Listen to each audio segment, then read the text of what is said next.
कह रहा है कि एक द्विघात बहुपद ज्ञात कीजिए जिसके शून्यकों के योग तथा गुणनफल क्रमशः दी गई है। यहाँ पे ध्यान रखना है कि आपको शून्यकों का योग दिया गया है, जो पहले दिया गया है मतलब 1/4 ये शून्यकों का योग है, ये -1 जो है ये गुणनफल है, शून्यकों का गुणनफल। तो ये दोनों दे रखा है, ठीक है। अब आप एक चीज यहाँ पे कुछ चीजें मैं बता रहा हूँ, ध्यान से समझिए। शून्यकों का योग मतलब शून्यक क्या होते हैं, एक तो अल्फा होता है और एक बीटा होता है।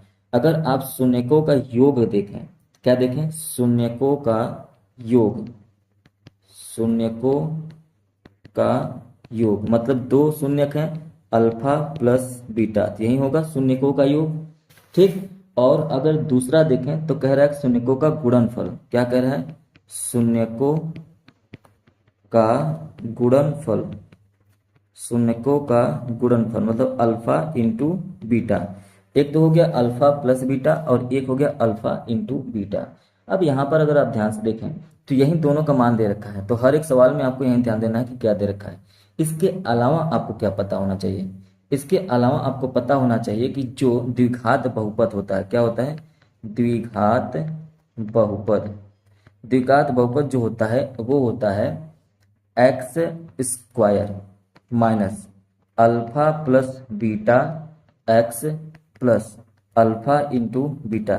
मतलब यहाँ पे कहना है शून्यकों का योग एक्स इन प्लस शून्यकों का गुणनफल, इस तरीके से, ठीक।